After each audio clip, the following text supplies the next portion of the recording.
Dit is Drop or Dram, de podcast voor whiskyliefhebbers. Van beginner tot kenner. Schenk je favoriete glas in en geniet met ons mee.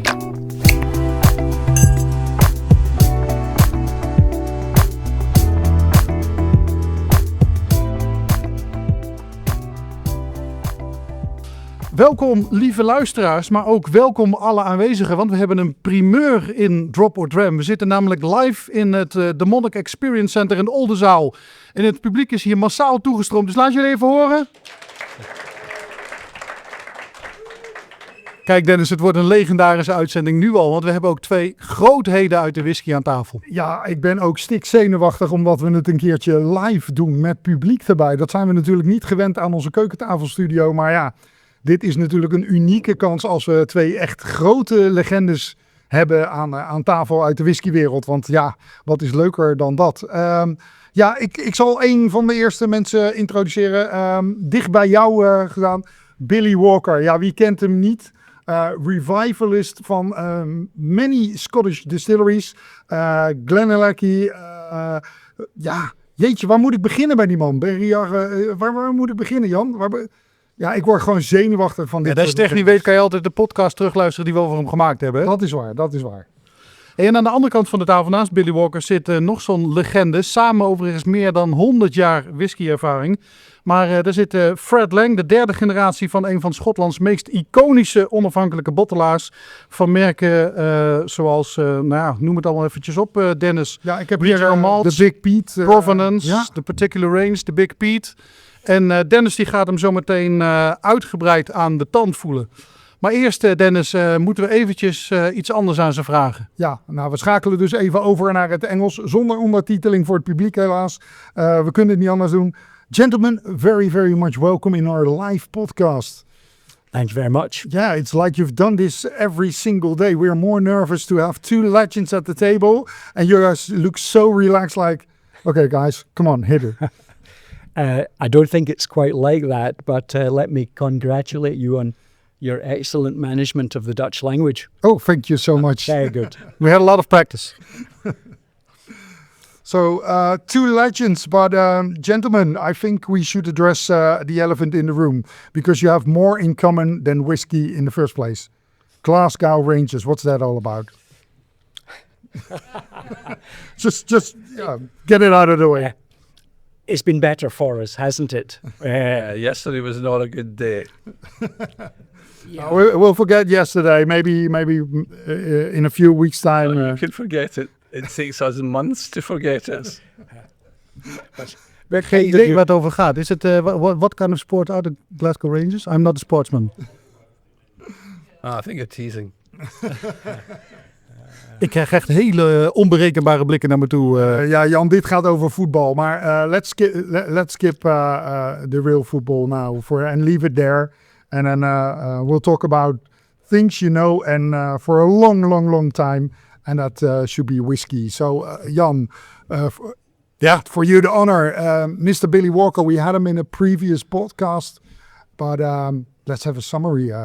Take it away, man. A short summary. And Billy, in our pre-conversation, you said I've worked in the Netherlands for a few years, so Dutch is no problem. So I'll ask you, wat was de eerste keer dat whisky je echt greep? These are the words I didn't actually learn. Okay, well, we do it in English then. Do you remember the first time whiskey truly grabbed you?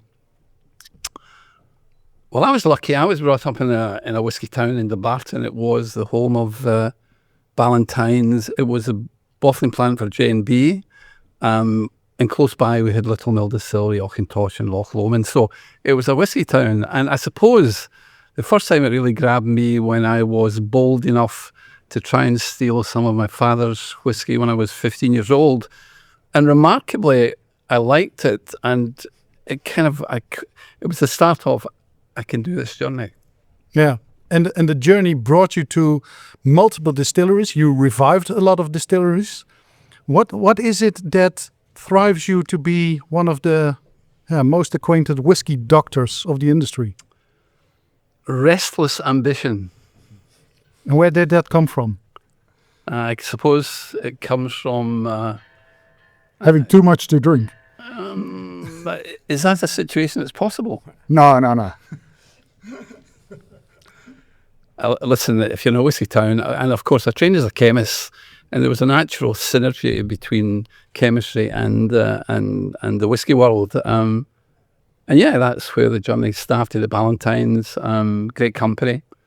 Gave me an incredible amount of freedom, and it led me on to a whole variety of things. And of course, the ability to actually source, find distilleries that were ready to be sold or rehabilitated, these are exciting. Yeah.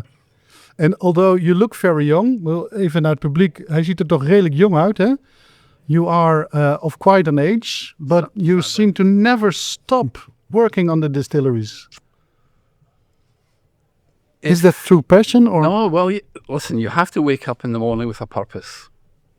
And developing distilleries and developing brands, it's quite a good purpose.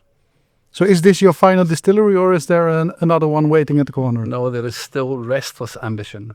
Still restless ambition. You are going on until you are 100 and something. Please God. Sounds interesting, because he revived a few of the well-known distilleries. We now have the brands Glendronach. There are a few on the table, Glenallachie. Icons like himself. So how did that came about? Luck. Luck. Essentially luck. And actually demonstrating to the industry or the seller that you were safe hands. But you know, the first distillery that... and you may not know this, but the first distillery that we recommissioned was Deanston. When I was at Burnashoot, we bought Deanston. At that time, there were a lot of distilleries mothballed, and that would be late 80s. And Deanston had been down for about 8 years, and that was a challenge. We also did acquire Tobermory and recommissioned Tobermory.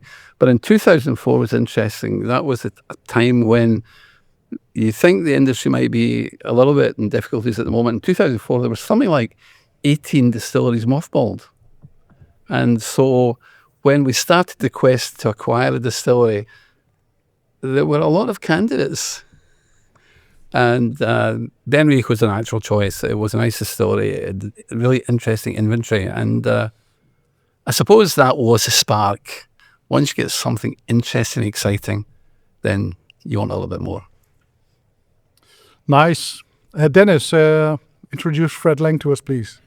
Yeah, well, Fred Laing, also another legend of the industry, but on a different form, more or less. Now is third generation. You were actually the second generation of independent bottlers. And now to come think of it, Jan, we never talked too much about independent bottlers, but it is so important.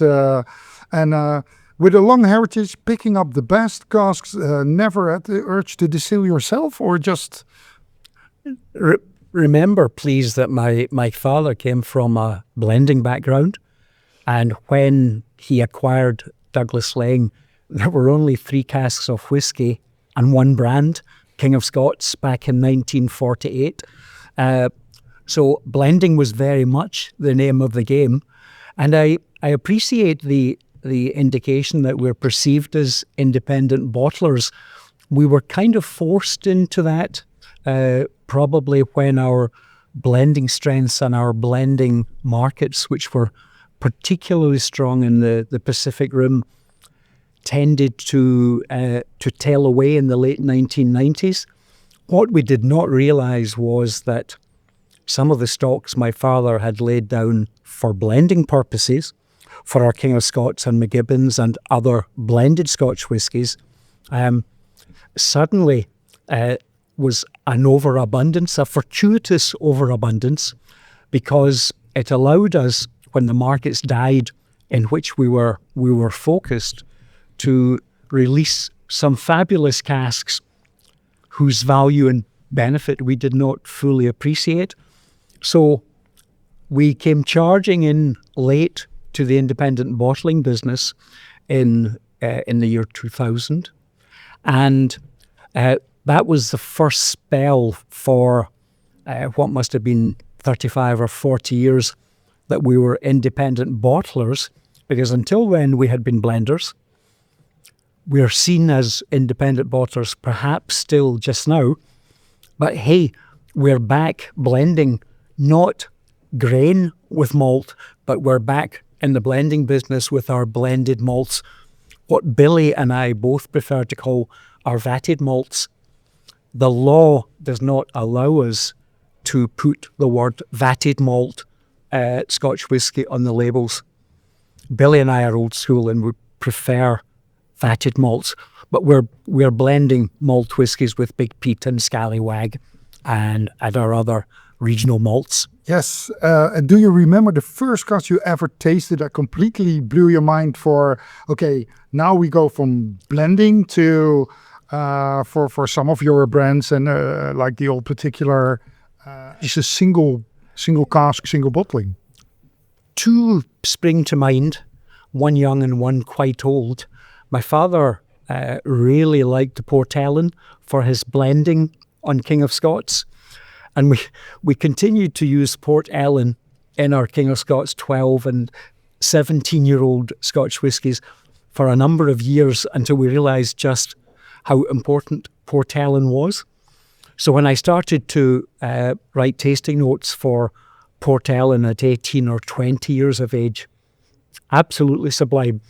And it was reassuringly the alcoholic fumes of my father's breath that I was getting out of the glass, because not only did my father use Port Ellen as a blending Scotch, but he used it as his favourite Scotch. So that was an emotional entanglement I had with Port Ellen beyond the commercial. Even when he sang you a lullaby when you were a very little Fred, you already were infused by well, it was perhaps a few years later than that. But I'm not besotted of age. There was an Altmore 5-year-old cask, our group of casks, which had been matured in Pedro Jimenez butts, which were outstanding quality, and such outstanding quality at 5 years of age that we started to release some of these casks under the XOP branding. So there was always a commercial side that backed up the tasting quality that we were detecting in these casks, whether they be young or old. It's super interesting to see, like, en ik zie ook gewoon bij het publiek af en toe al gefronste gezichten dat ze zeggen van, oh, Port Ellen, die gebruikten wij gewoon in de blend van de Kings of Scots. Wat gebeurt daar? Ja, tegenwoordig, als je Port Ellen opent, dan zijn er mensen die gelijk al beginnen te stuiten voordat die überhaupt al open gaat. Andere tijd, hè? 1948. Ja, dat zijn natuurlijk andere plekken. Maar wel mooi te zien dat gewoon vanaf kinds af aan al jong erin zit. Natuurlijk. But now is independent bottlers is becoming more and more a thing. But you have several brands, the provenance. Is there a particular reason to distinguish those brands? Provenance is the entry level, normally aged 5 through to 12 or 13 years of age. And Old Particular takes us through from about 15 through to 25 years of age. And then beyond that, we have our XOP, which is Extra Old Particular. And that ranges from 25 up to maybe 60 years of age. And always from single casks. And you started being an independent bottler by bottling the stock that you had for blending. Yes. But where do you get your casks nowadays? How does it work? We will fill at the distilleries of our choice, and the Scotch will tanker down to our new premises in Glasgow, where the tankers are emptied into our own tanks and then filled at our leisure into our casks. We've got a very good young man who comes previously from William Brandt's, in charge of our wood policy. And we're trying to extend the interest and the contacts where we can go directly to wineries or sherry bodegas of our choice, rather than work necessarily with cooperages in UK or Scotland. And Billy, you are known as a vat master yourself. Why don't you bottle the best casks yourself and you sell them like to independent bottlers like Fred? Well, the reality is I don't. Since we acquired Monnik, we have never sold 1 litre of whiskey to any third party. And the other distilleries? And the other distillery, Glendronach, not. Glenglassaugh, not. Maybe the previous owner did. And Benriach, a little. I don't even sell casks to my son. Ooh. Yeah, there's something... No, Billy made that very evident to me on a discussion on a podcast a couple of years ago. The fact that we have a little drop of this Benriach, which was bottled in 2016, was accessed to us before I think you owned it. Yeah. Look, don't misinterpret what I'm saying. And we have to recognise how important independent bottlers were to actually showcasing and growing single malt whiskey. 25 years ago, you would recognise that it was essentially controlled by Glenlivet, Glenfiddich, Macallan, maybe a little bit, certainly Glenmorangie, and 1 or 2 others in the fringe. Independent bottlers took these relatively unknown distillery single malts and showcased them to the world. And they did a fantastic job in actually showcasing and growing the category. And I have every respect for it. The problem I have with releasing our style of Glenallachie is that I don't want a third party to bring something to the market that doesn't reflect how I define the distillery. And that's the reason I don't do it. Quite right. And is that also the creativity you have as an independent bottler, that when you acquire some of those casks, which are maybe not the style that Billy had foreseen, that you have your creativity to do and re-rack them or use them in other kinds of ways? There is that element that as owner of the brand, not of the distillery, but of the old particular or the provenance, that we can take that particular decision. Particularly, I think it applies when we start to get in amongst our blended malts.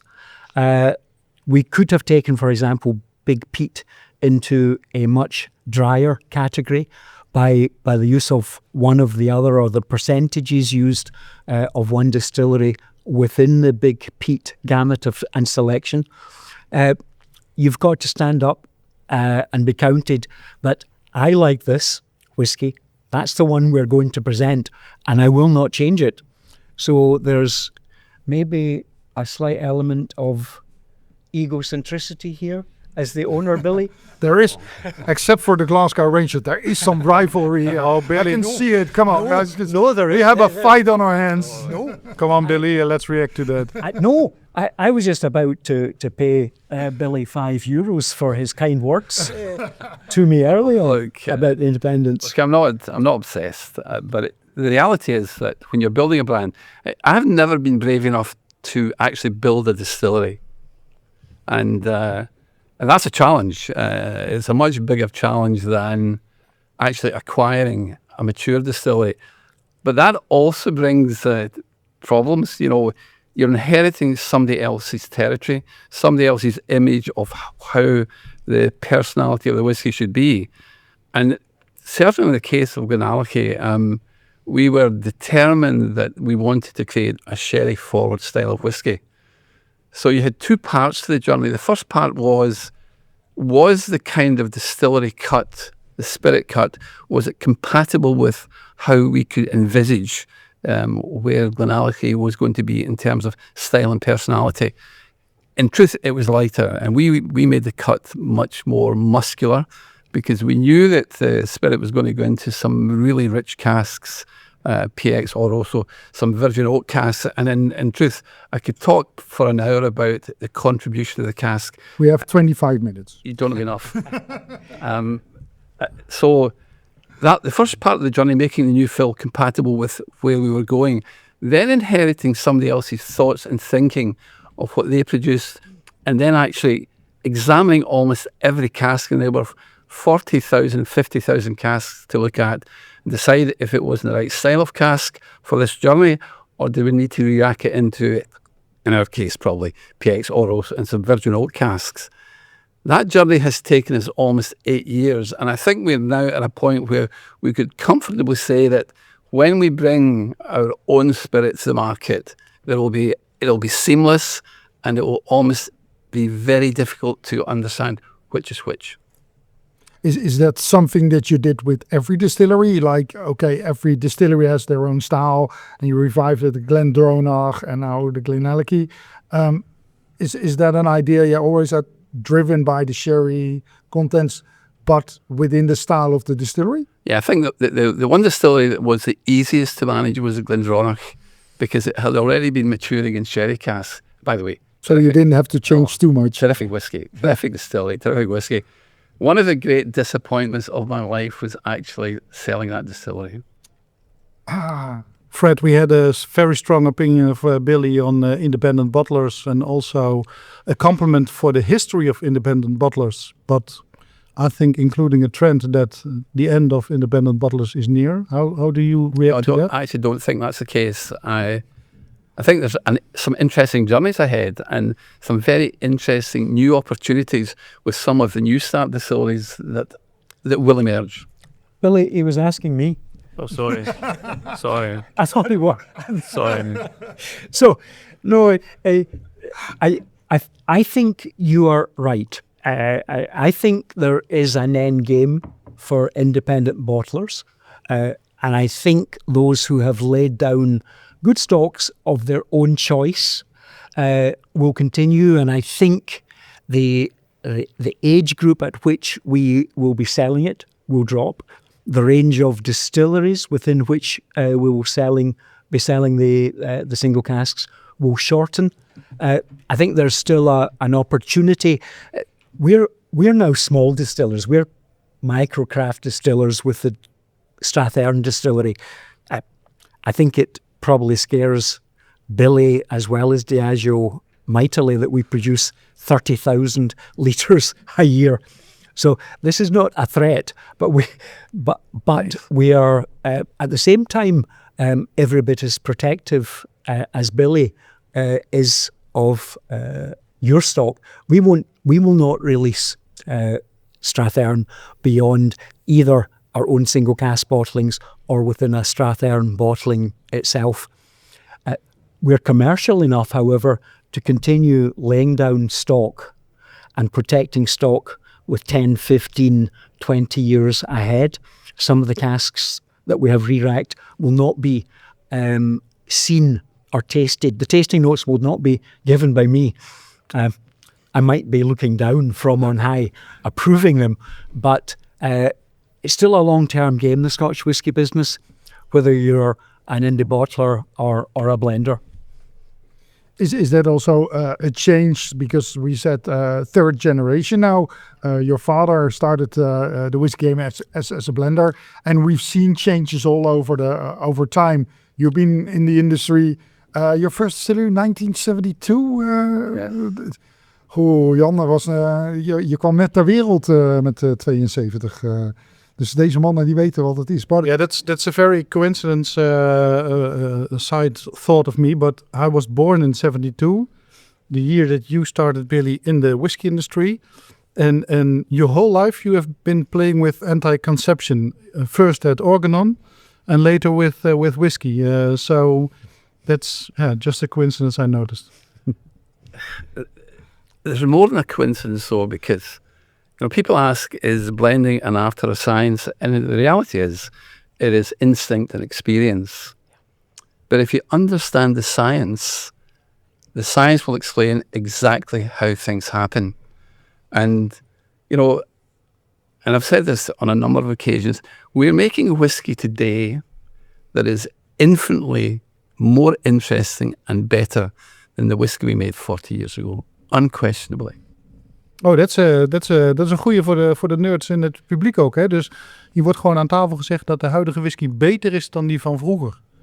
Maar ze hebben hem wel vroeger gemaakt. Ja. Dus why did you make them early on? Why didn't you make them better in the old days then? Well, but it's interesting, you know, in the old days, today, for example, we are sourcing oak casks from Andean, South America and Colombia. We're looking at oak casks from all over America. We're looking at Chinkopin, Ozark, Guyana. We're buying virgin oak casks from Mongolia. And these weren't available 40 years ago. That kind of reach was way beyond what was happening then. And the kind of delivery now you get from these different casks is sensational. If you look at, we buy a lot of Mizunara cask, which has a taste profile like incense, sandalwood, umami, but very expensive. They're costing about £3,500 a cask. So looking, it's an alternative. So we went to China, we looked at Mongolian oak. Is it the same? Well, it's on the same latitude as Hokkaido. So interestingly, the genus of the oak is the same. It's Quercus mongolica, and Mizunara is also Quercus mongolica. Does it deliver the same kind of flavour profile?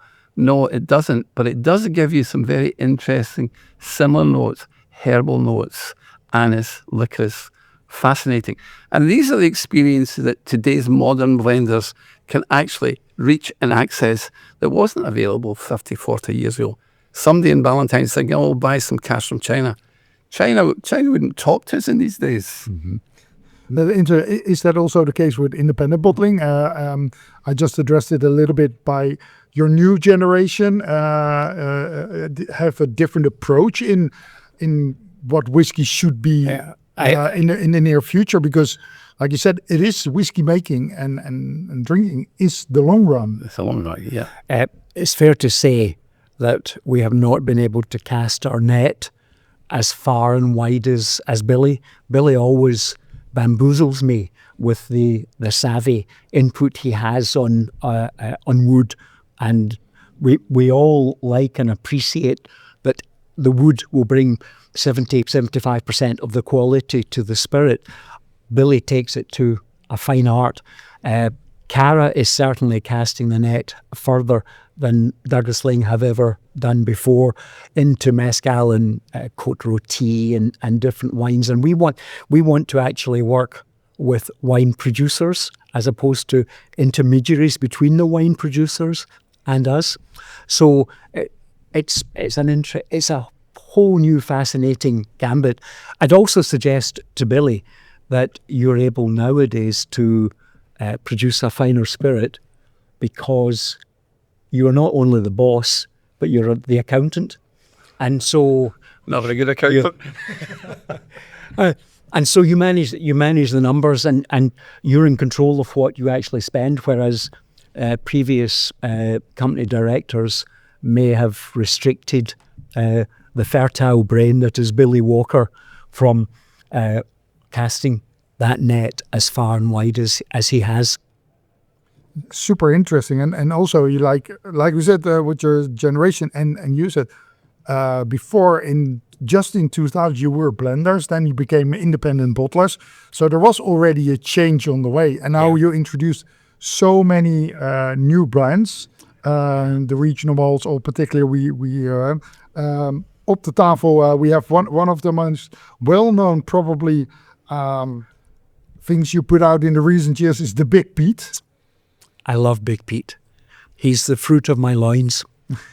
I first came across him in 2009 because we had a small abundance of Islay whiskies. And in describing to a set of young guys who love their whiskies and who were designers, I had to indicate what our 60th anniversary bottling tasted of and like, which was an old Port Ellen. And in amongst the tasting notes I related to them was a real Big Pete hit. And I asked the designer, draw me a big Illich with hair blowing over here and a beard and a big yellow R in it. And he did pretty much immediately sketch him, but Big Pete was smiling. And I said, no, Big Pete has just had a big hit of a really strong, peaty, phenolic, ashy, smoked Islay. And it's turned his face ooh, inside out. And so we changed the smile to the grimace. And in fairness, we had to give away many cases because nobody wanted to buy a serious Scotch whisky with a comedic character outside. Slowly but surely that changed to a point where we are often asked for artwork of Big Pete so that they can use the artwork to apply to a tattoo. And I don't know if you have a tattoo of Big Pete somewhere. I'll work on it. No, he can't show it. No. There's audience with that. We want to keep that private. Please. Sorry, we're live. But it's funny that a story, something in your mind develops, and something you used from the old days, like the Port Ellen, which is stuck in your head. Yes. And you design a whiskey, more or less, from a character you came from your heart. That's the important aspect. It came from our heart.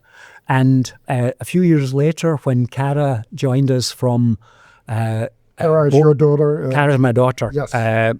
Previously as brand manager of Jura, Bowmore and Auchentoshan. And when she joined us in 2013, she saw the commerciality of Big Pete, and the width and breadth of our stock holdings was such that she brought another element of commerce to the equation, because we had a range of lovely fox terriers from the time I was 4 years old.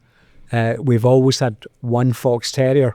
Every 10 years or so, he would die and we would replace the fox terrier.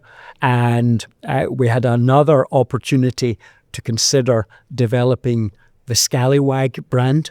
We also have here on the table, and for our listeners, this is the orange Scallywag. This is the orange Scallywag. The Dutch Scallywag. This is absolutely the Dutch Scallywag, and we at Glasgow Rangers are always very fond of orange Scallywags, and then it developed beyond the Scallywag, which was heartfelt, to Cara's favourite poem, which was "We sleek at Cowran timorous beastie, oh, what a panic is in thy breastie," one of Robert Burns's poems. But within that, the timorous beastie is one of these names where a little timorous mouse became a bigger character. So this is an all Highland vatting. And so it has gone on, and it's proven to be a very interesting scenario where almost, well, in fact, every regional range can be covered by our stocks, for Galdrins from Campbelltown, the Epicurean, who's a strange cove with a waxed moustache on the label. So never a Where does that wax moustache come from? I don't know. But he's a lowlander. And so it goes on. We spin these brands out from the heart. Then we go on to sell them from the heart as well. Yeah, that's maybe a very good thing to address later on. Commerciality, you already said it. And you revived a lot of the distillery, but maybe a lot of people think of whiskey is an art. It comes from the heart, of course, but it is a business. Sure. And a very important commercial side is there is no business unless we've got a commercial side. I'm not sure where you want me to take this question, but essentially You make whiskey to sell. Well, but we make whiskey to sell in routes to market that are compatible with our thinking. We deal with private, independent importer distributors. We know we occupy a different footprint from the big four. So we don't tiptoe into their territory, and we hope they don't tiptoe into our territory. But, the people that we want to engage with on a commercial basis, importer distributors, we want them to be private, independent people who share the same kind of mentality that we have.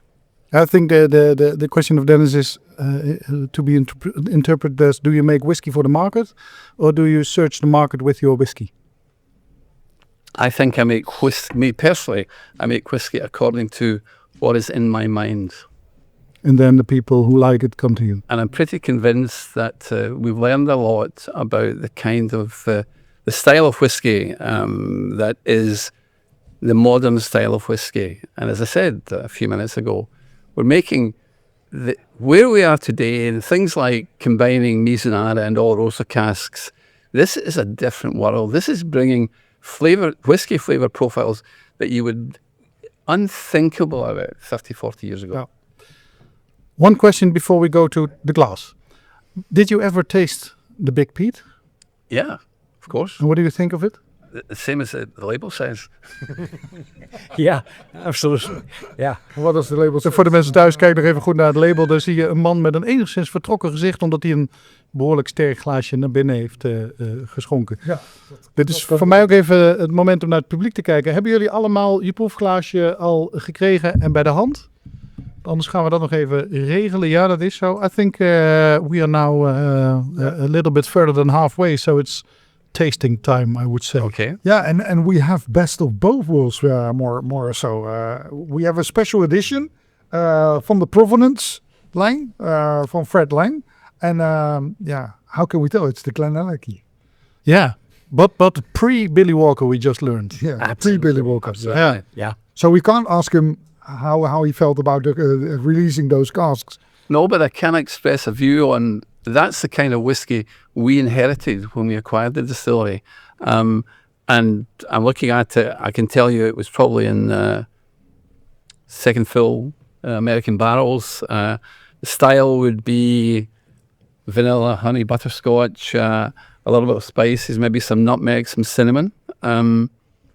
And the colour is self-evident that it's been in second fill casks. And that's the challenge we had is how do we actually seamlessly make this into a sherry forward style of whiskey? It's taken us 8 years, but the base is fantastic. You know, the kind of things that we're looking for. And if you look at a cask, you've got the celluloses, you've got the lignins, and you've got the tannins, and all of these things give you flavour contributions. We can, and they probably didn't take control, but you can take control of the cask. You can have a level of toasting and a level of charring that you can deliver almost any kind of flavour you want from that cask. So Fred, you had a cask. Yeah, Which go on, because my glass isn't empty. That's how. Fred, you already had a cask which was, according to Billy, a very good cask with great character. You independently bottled it. Can you tell us what it missed and why did you do to it what you did? You looking at me or Billy? Yeah, I'm looking at you both. That's my... It is a marriage, more or less. Yeah, absolutely. We never changed the colour. Anything that Douglas Laing bottle, even today, is a natural colour. So the big, dark scallywag against the eminently blonde, fair colour of Big Pete is its absolute natural. And you can tell this is a relatively young. It's 7 years old, and strangely enough, as you talk of cellulose there, Billy, I'm catching a little bit of it on the nose, but the spices are evident. I think this is a little bit hotter than you might normally expect on the palate, although you're probably not releasing 7-year-old singles. And in terms of blending, there's been no blending within this, so that this will be one of the variations on a theme that you can even out. If you had left this probably another 3 years. What kind is this? What? 46. 46. Yeah.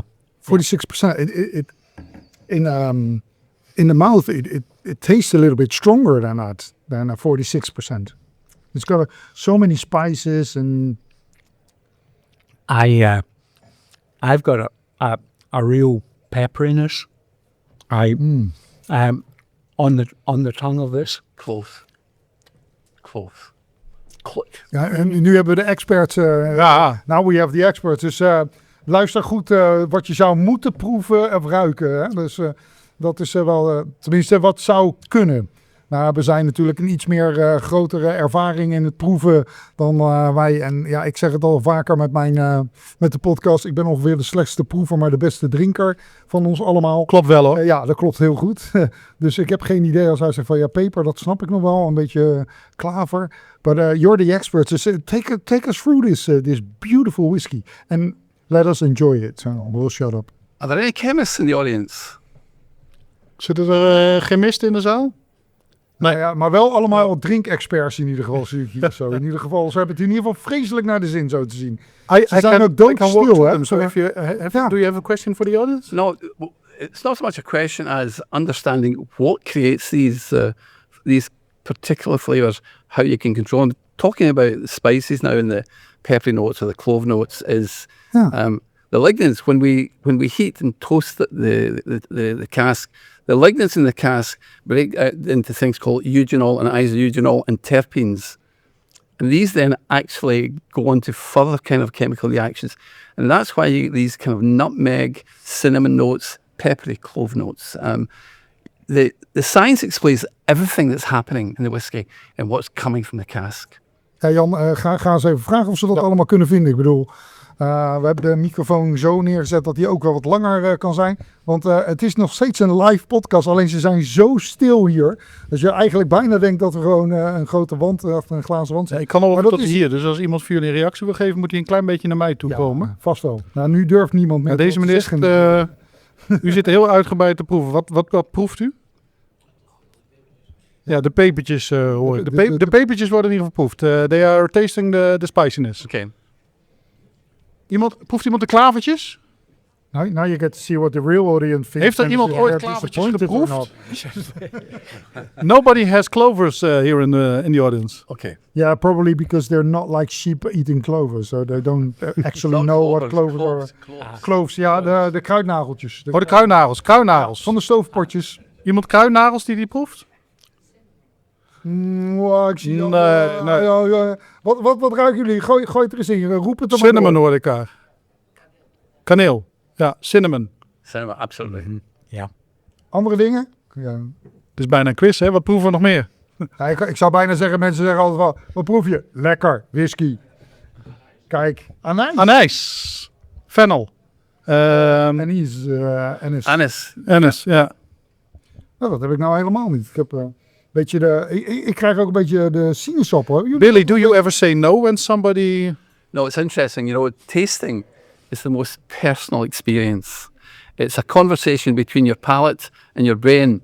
And I'm not sure if I said, we do our best work before 11 o'clock because your mind's clear and your palate's clear and hopefully you're in a good mood. Oh, we're just too late then. Yeah, we're just too late. You haven't been fighting your wife or whatever. But I'm being very psychosomatic in saying you should be tasting cinnamon, so you start looking for it. But if you're tasting this blind, it's a much more complicated experience. Dus kort samengevat, maakt niet uit wat jullie proeven. Hij zegt toch wel ja, en het is ook nog waar ook. Omdat je dat uit je eigen ervaring dus meekrijgt. Ja, het is je eigen context die je meeneemt. Was this how you intended it to be? They're just quiet, sipping their whiskey and not wanting to discuss the flavor notes, Fred? No, I'm delighted. It takes me back to almost what Billy was indicating there. Before I brushed my teeth, I would often be writing these tasting notes for a single cask release. Between 7 o'clock and 9 o'clock in the morning, I would do 5 or 6 tasting notes and I would write them out longhand. My secretary would find the handwriting slowly went off by the time I was writing my 6th tasting note. But being honest to yourself, still today, if I write a tasting note through the course of an afternoon in Glasgow and taste it 6 months later, up a warm afternoon at a different altitude in Switzerland or a warm day in Paris, I will wonder who wrote these tasting notes because I wrote them and I do not recognize them. And it's that personal variation on biometrics, height and altitude, what you previously ate at lunchtime, impacting on what else you're tasting later that day. I think that even emotion gives you another Totally. context Absolutely. with tasting. Have to have a clear mind. Nou, Clear mind, ja. Nou ja, nu zijn we toch even met het publiek bezig, Jan. Ja. Je was al zo van, bedoel, wij stellen nu de vragen en zij vertellen veel. Maar ik denk dat er vast nog wel wat mensen zijn die even een brandende vraag hebben. Voor onze heren aan tafel. Dus maar wie heeft er echt dat van, dit moet ik per se nog weten. Nu is je kans. Nou, meneer Jan, ja, ik zie een bekend gezicht en ik weet al dat ze die staat te popelen. Dus kom een stukje naar voren. Ja, kijk, ze heeft gewoon een hele lijst van vragen. This is now you get the hard part, because she's got Korte vragen, loads of questions. If you in trouble.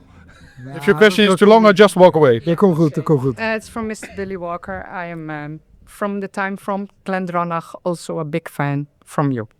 My question, in an interview with Whiskey Passion 2024 with Thijs Klaverstein, and in conversation with Dennis, podcast in 2025, you mentioned that a whiskey is coming that does not change the DNA of Glenallachie, but that it will be Glenallachie made entirely at Glenallachie from start to finish.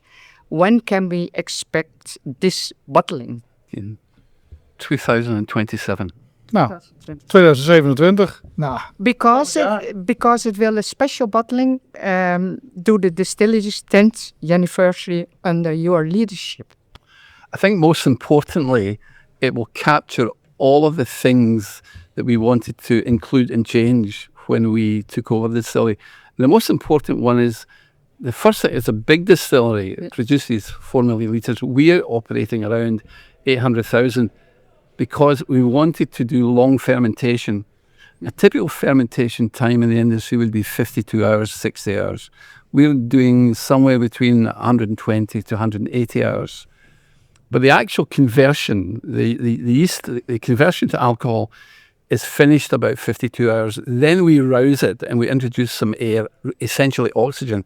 So we want to oxidize the aldehydes to organic acids and some of the alcohol all the way through, and then get some esters, which gives you these incredible fruity notes, orchard fruits, some oriental tropical fruit notes. So we've done a lot of changes.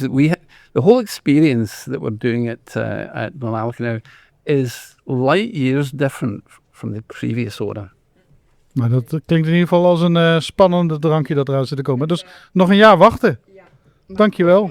I hope it's not so expensive, this bottle, because we are not have money, enough money to buy maybe such a special bottle. I promise you it will be priced fairly. Kijk, that's a nice promise. Hoi, dan kunnen we nu al. En dankjewel voor de vraag. Bij Luc kunnen we een paar flessen apart zetten, want de prijs wordt nog wel. Als we nu apart zetten, dan hebben we het, hoe heet het, de inflatie zijn we dan nog voor. Ja, dat zijn goede dingen. Is er nog een vraag uit het publiek? Vast wel. Ook als je net iets te bang bent om hem te stellen? Ja, Kijk. kom maar hier deze kant op. Oh, een van de best geklede mannen uit de zaal. Ja. Op het moment. Echt, dat moet ik zeggen. Inclusief een zakhorloge lijkt het wel. Fantastisch. Hoi, wie ben je en voor wie is je vraag? En dat in Engels. My name is Kevin Marchant. I'm a bartender at Dublin House in Zwolle. My question is for Billy. You were talking about wood and wooden whiskies. Since you can't really control what a whiskey does when it sits in a cask, it does a lot of different stuff. Is there like a cask that was like a holy grail cask where you tasted the whiskey, you were like, this did something very strange or very different, something really cool, where like the chemicals or whatever did something in it? Because every single cask does something else once it's stored. Yeah, look, we understand the general how a cask will react mostly. We know what the ground rules are. Do they behave? Do they behave? No, they don't always behave, and sometimes you do get a remarkable outturn. And you know, in a typical week, we'll look at 400 casks, and what we're looking for is the ones that are behaving we would define as normal. We're looking for casks that are in some way uniquely better and trying to understand why. And then there's some casks that maybe are underperforming. These we can address. The ones that are unique, and some of them are amazingly unique, we would set these aside and decide, well, what do we want to do with these? Do we want to keep them going? Is there going to be another sweet spot? Or do we bottle them as a single cask? And how does that do with independent bottling? Because you acquire casks, you know a little bit what you're getting, but also the development within the dependent casks, and you make still blends and blended malts. Is that the same thing?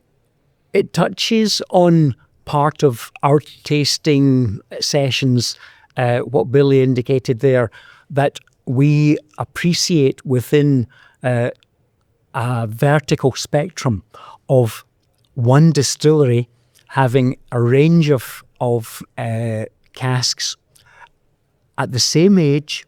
There will be variations on a theme.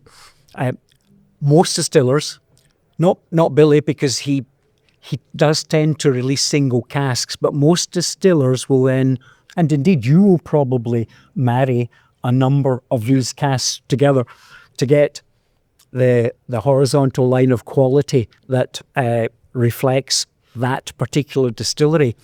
An independent bottler will actually seek variations on a theme, because these variations on a theme are married out when a larger bottling takes place from a distillery.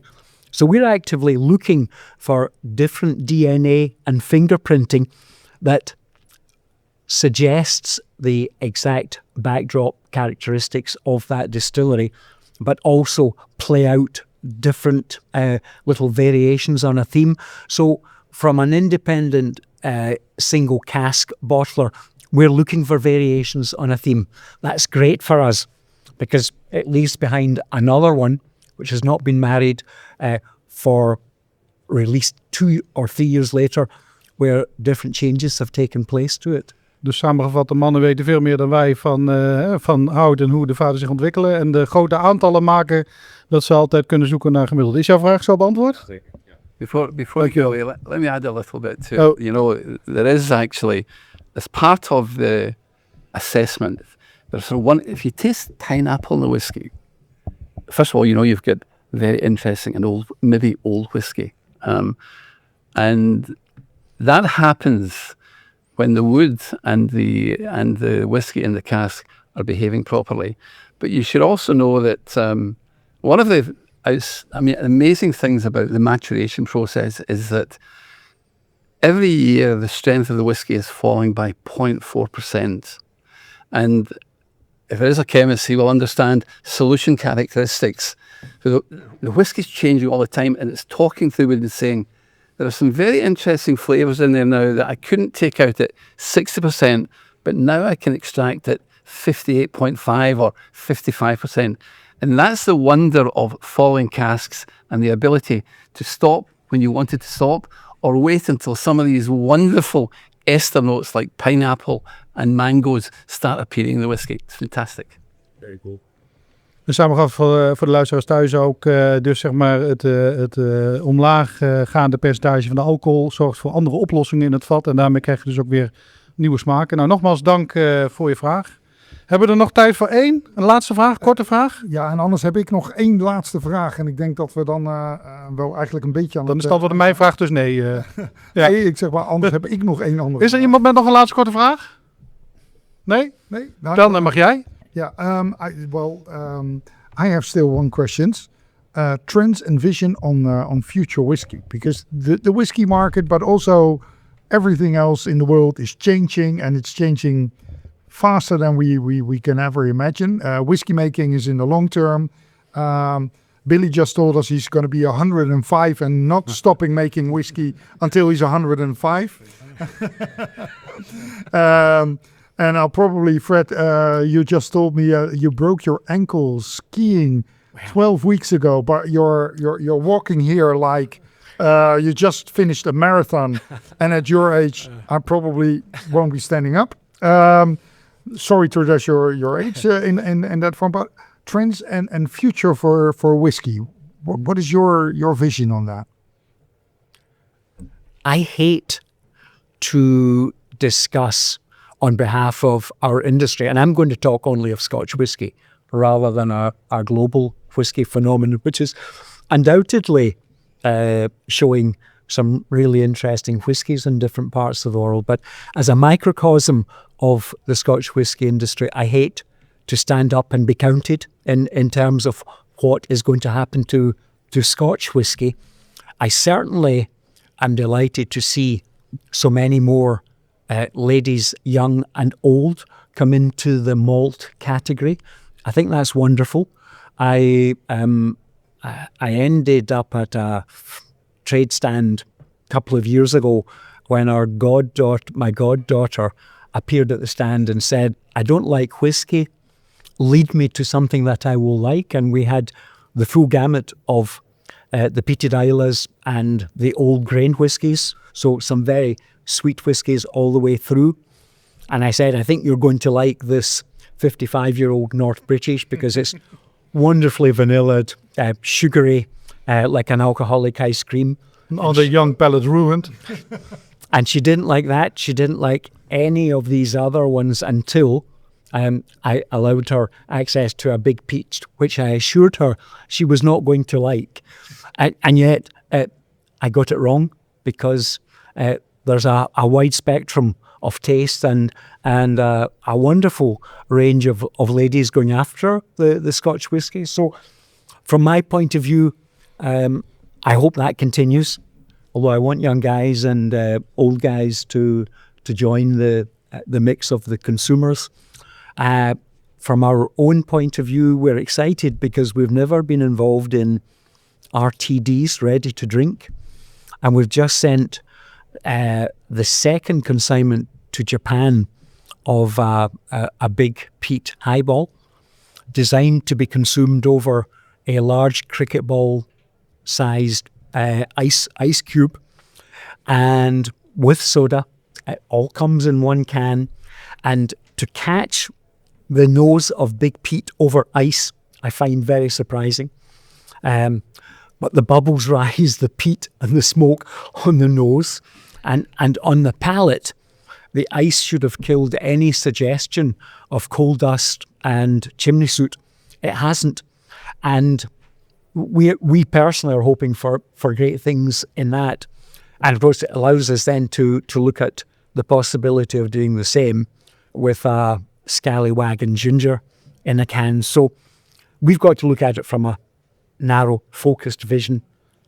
Billy will probably have a more global view. Well, let's ask him. Billy. Yeah.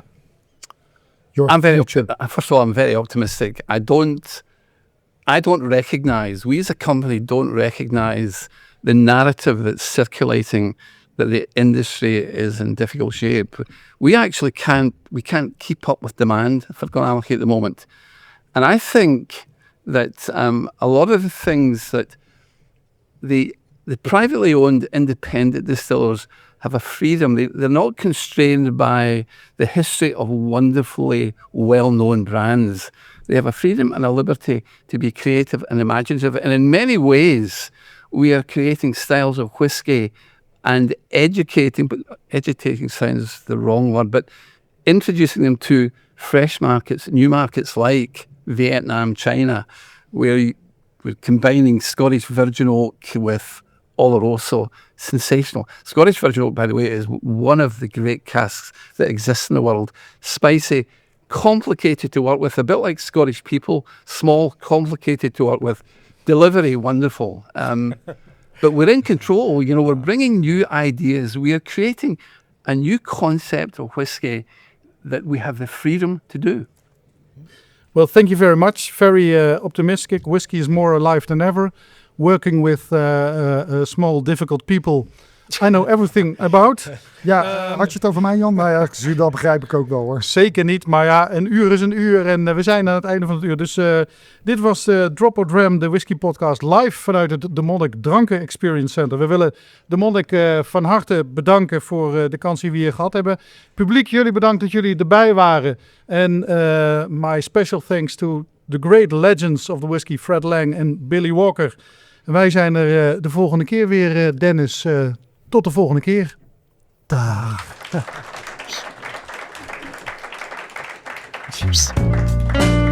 Dit was Drop or Dram. Vergeet niet om je te abonneren op onze podcast of kijk op onze website www.dropordram.nl.